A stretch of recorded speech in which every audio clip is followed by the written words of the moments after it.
रामचरितमानस का चौपाई है।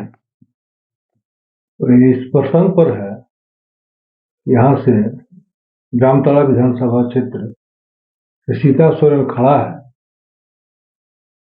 प्रत्याशी बन के खड़ी है। तो वीरेंद्र मंडल जो भारतीय जनता पार्टी के कद्दावर नेता हैं, दो बार जामताड़ा विधानसभा भारतीय जनता पार्टी के चुनाव लड़े हैं, लड़ाए हैं, लोगों को पानी पिलाए, चुप कहा बैठे हुए हैं। दूसरी तरफ आज आपका नाम लेकर के, वीरेंद्र मंडल के नाम लेकर के सोढ़ी समाज के सैकड़ों लोग गांधी मैदान में एक बैठक करते हैं और कहते हैं कि हमारे नेता को सम्मान नहीं दिया, उनसे किसी ने बात नहीं किया। दो चार लोग हैं, वो लोग कहते हैं कि हम गए तो प्रत्याशी बोला कि हम इक्की दुक्की लोगों से बात नहीं करेंगे, आपका नाम लेकर के, जैसे दो चार पांच लोग बोल रहे हैं। सारा मामला आपसे जुड़ रहा है, आप बैठ जाइएगा तो कैसे क्या हो। देखिए, इस बिंदु पर मैं आपको बताना चाहता हूं, जिस प्रकार से आपने चौपाई बताया, मैं भी बता रहा हूं कि सामर्थ्य के कोनो दोष नाहे गोसामी। तो देखिए, हमारे माननीय प्रत्याशी महोदया जो हैं, निश्चित रूप से जो है अभी हमारे वर्तमान झारखंड के जो माननीय मुख्यमंत्री हेमंत सोरेन जी हैं, उनके बड़ी भाभी श्री हैं, और दिशोम गुरु माननीय शिबू सोरेन जी के बड़ी बहू हैं, और जामा विधानसभा क्षेत्र से 3 बार विधायिका रही हैं। तो निश्चित रूप से हम उनके कद के सामने, उसके सामने तो हम युगी दुगी हैं। मैं एक सामान्य कार्यकर्ता हूं और जमीन से जुड़ा हुआ हूं। जमीन में जो हमारे जमीनी कार्यकर्ता हैं, उसके सुख दुख का भागीदारी बनता हूं। कभी भी हम अपने मोटरसाइकिल से भी चल जाते हैं, पैदल भी चले जाते हैं। कोई हमें सिक्योरिटी या किसी बॉडीगार्ड की आवश्यकता नहीं है। 12 बजे रात में भी बुलाते हैं तो हम चले जाते हैं। निश्चित हम तो सामान्य हैं। और हमारे प्रत्याशी महोदया के पास जो है बहुत सारी गाड़ियां हैं, बड़ी बड़ी जो है सिक्योरिटियां है ना। उनके सामने तो हम भाई सामान्य हैं, युगी दुगी हैं ही। तो इस प्रश्न पर हमको किसी प्रकार का कोई टिप्पणी नहीं है। जब हम छोटे हैं तो छोटा हमें स्वीकार करना चाहिए। देखिए, सामाजिक जीवन में न कोई छोटा है, न कोई बड़ा होता है, न कोई इक्की होता है, न कोई दुखी होता है। क्योंकि आप चुनाव लड़े हुए हैं, वो विधायक 3 बार रही है, अलग बात है। अब जामताड़ा जैसे जगह में जहां पे डायरेक्ट चुनाव जो होता है, जाति धर्म आधारित जो चुनाव होता है, उसे में 2014 के चुनाव में जो सिटिंग विधायक थे जेएमएम के विष्णु प्रसाद भैया स्वर्गीय हो गए, वो 3 नंबर में आ गए थे।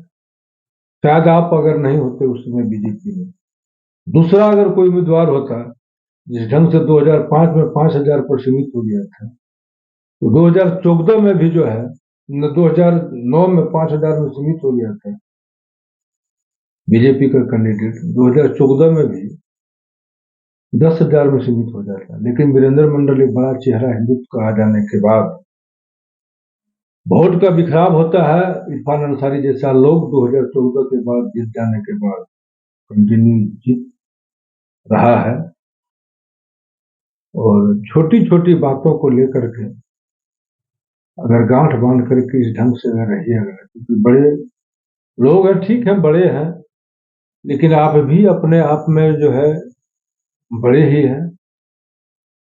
तो कार्यकर्ता जो इर्द गिर्द है, वो क्या बोल दिया आपके कार्यकर्ता को, वो आंखों देखी ना आप सुने हैं, न उसके पास कोई सबूत है कि बोला है। तो यहाँ पर जो मझधार में लोगों को लग रहा है कि सब चीज ठीक ठाक है, लेकिन लगभग जो है 7वां 8वां चुनाव है जो हम लोग यहाँ पर बहुत बारीकी से देख रहे हैं। विनोद मंडल को भी देखे हैं, मात्र 3,000 वोट से हार गए थे 1995 में। 2014 में वीरेंद्र मंडल यानी आपको देखे हैं, मात्र 5,000 5,500 वोट से आप चल गए, यही ना? आप के टिकट को लेकर के जो जिद था, नाला में था। नाला को आप जो है ढीला छोड़ दिए हैं। नाला में आपका कोई शिकायत नहीं, आपका समर्थक वहां ठीक ठाक ढंग से नाला में काम कर रहा है। जामताड़ा में क्या ऐसा हुआ कि लोगों को आज एक बैठक करना पड़ा? इसका निदान तो आपको निकालना होगा। चाहे आपको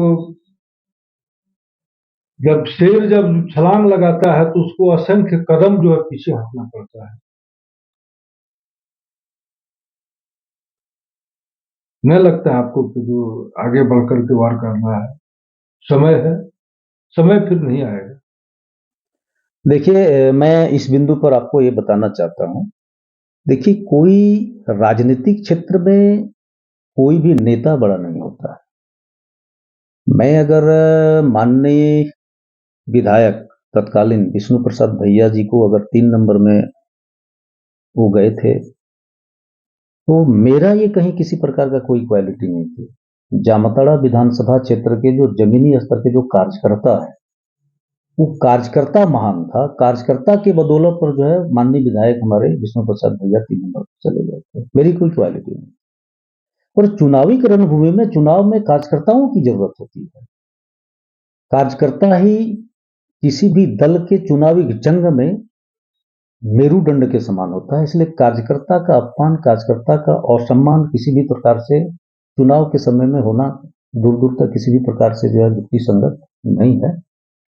जहां तक प्रश्न है जाति की, तो मैं इस बिंदु पर तो मैं तो देखा नहीं हूं, मैं सुना भी नहीं हूं, मैं जानता भी नहीं हूं। जहां तक आपके द्वारा जो वहां विरोध प्रदर्शन हुआ है, उन लोगों के माध्यम से जो कही गई है, युवक लोग थे, सैकड़ों युवक लोग थे। कुछ लोग चले गए थे पीएम मोदी के कार्यक्रम में, प्रधानमंत्री के कार्यक्रम में भी चले गए थे बहुत सारे लोग। वो लोग जिस ढंग से बता रहा था कि हम लोग जो है काफी मर्माहत है इस टाइप के बिहेव से, और हम लोग जो है पीएम मोदी के कार्यक्रम में जाने के लिए यहाँ आए थे। और उसी समय जब होटल गए, एकता होटल, तो उसी समय कुछ बात उनके लोगों एवं प्रत्याशी के द्वारा बोला गया। क्या सत्य है नहीं है, इसी को वो लोग एक तरह से क्या कहते हैं उसको, इशू बना करके वो लोग बैठक किया कि हमारे नेता को तरजीह नहीं दे रहे हैं। आपको तरजीह देने के लिए गोड्डा के सांसद निशिकांत दुबे जी, असम के मुख्यमंत्री हिमंत बिस्वा शर्मा सब आए क्या? हाँ, बिल्कुल। मैंने उन लोगों का सम्मान भी किया है। मैं नाला विधानसभा क्षेत्र से निर्दलीय प्रत्याशी के रूप में नामांकन किया था, लेकिन जैसे ही हमारे बड़े नेता हमारे पास आए, तो बड़े नेताओं को सम्मान को रखते हुए और पार्टी की मान मर्यादा को देखते हुए मैंने नामांकन को बिना शर्त वापस ले लिया। आज मैं पार्टी के किसी भी प्रकार का जो है पार्टी के बगावत के रूप में नहीं, कहीं भी किसी भी तरह का नहीं, बगावत नहीं बोल रहे हैं, बगावत नहीं, पार्टी का दुष्प्रचार और पार्टी के विपक्ष में हम नहीं हैं। लेकिन जहां तक प्रश्न है कि मान लीजिए जो है सो देखिए, राजनीतिक क्षेत्र में भारतीय जनता पार्टी में हर जाति, हिंदू समाज के मैक्सिमम जो है सभी जाति के लोग हैं। स्वर्ण से भी हैं, ओबीसी से भी हैं, दलित से भी हैं, एसटी से भी हैं। तो भाई कोई भी राजनीतिक क्षेत्र से जो हमारे नेतागण हैं या हमारे कार्यकर्ता गण हैं, तो किसी भी नेता के जो किसी भी जाति के अगर कोई कार्यकर्ता है तो उसको जातिगत बात बोलना उचित नहीं है। और कोई भी मान लीजिए जाति के लोग हैं, उसका अगर कोई जाति के लोग हैं तो उसको अगर उसका हम चमचा बोलते हैं, उसकी दलाल बोलते हैं, तो ये हमको लगता है युक्ति संगत नहीं है। ऐसा अगर बात है तो ये नहीं होना चाहिए, क्योंकि राजनीतिक क्षेत्र में जाति से राजनीति नहीं होता है, जमात से राजनीति होता है। हमें जमात लेके चलनी है। तो इस बिंदु पर जो है देखिए, मैं सुना नहीं हूं तो इसमें बहुत ज्यादा इस पर टिप्पणी नहीं करूंगा, लेकिन ऐसा अगर बोला है तो कार्यकर्ता को नहीं बोला जाना चाहिए। चलिए, कार्यकर्ता को नहीं बोला जाना चाहिए, लेकिन अब जो है आप अपने जो बांद्री सेना है, इन्हें फिर से एक्टिव करने में क्या? देखिए, कार्यकर्ता तो एक्टिव ही है, लेकिन अगर मान लीजिए जो है सो इस प्रकार की भावना, इस प्रकार की बातें आती है, तो कार्यकर्ता में तो नाराजगी होती है। इस कार्यकर्ता की नाराजगी को पाटना जो प्रत्याशी है सबसे बड़ा जो है सो माने उनका महत्व हो जाती है, उनकी भूमिका हो जाती है। अगर मान लीजिए मैं ही मैदान में प्रत्याशी हूँ और हमसे अगर कोई नाराजगी हो जाती है तो निश्चित रूप से हमें कार्यकर्ता, देखिए कार्यकर्ता का जो है सो चुनाव के समय में कार्यकर्ता का सम्मान करना जो है, मैं तो कार्यकर्ता का पैर तक पकड़ा हूँ। आप लोग चुनाव में देखे होंगे, देखे वो तो उसमें मैं एक एक जो है सो किसी भी जो है सो हमारे जो वोटर्स हैं, सपोर्टर्स हैं, कार्यकर्ता हैं, उनका मैं पैर छू करके आशीर्वाद लिए ये आपकी बड़प्पन है ना। चलिए, ये बड़प्पन है। और देखिए पैर छूने से छोटा नहीं हो जाता है ना। पैर छूने से हाथ निश्चित माथे के ऊपर जाता है, आशीर्वाद स्वरूप जाती है। तो ये तो देखिए मेरे प्रत्याशी भाई देखिए बड़े आदमी हैं और बड़ी कद के हैं। तो मैं इस बिंदु पर देखिए बहुत ज्यादा मैं सुझाव भी नहीं दे सकता और मैं कोई टिप्पणी भी नहीं करना अच्छे महिला हैं, बड़े हैं, उम्र में भी बड़े हैं, निश्चित रूप से। उसको कम से कम तो आपको ये करना होगा मिनिमाइज। हमसे हम कहाँ, हमारे पास मैं तो खुद कह रहा हूँ, तो हम आपकी पार्टी नहीं, आप जो है उनके सम्मान के लिए अपने कार्यकर्ताओं को रिएक्टिव कैसे होगा, क्योंकि सब चीज तो आप ही लोगों को करना है।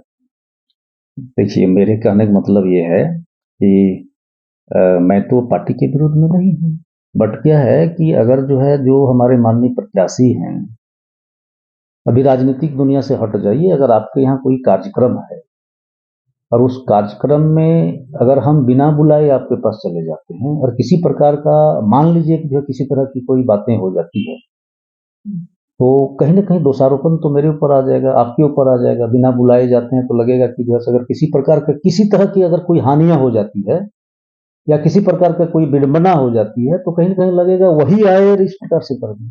चलिए, निश्चित रूप से एक उद्गार है अपना व्यक्त कर रहे हैं, जो हमें समझ में आ रहा है मुताबिक कि पाठना तो चाहते हैं लेकिन ये दोनों तरफ से होना चाहिए।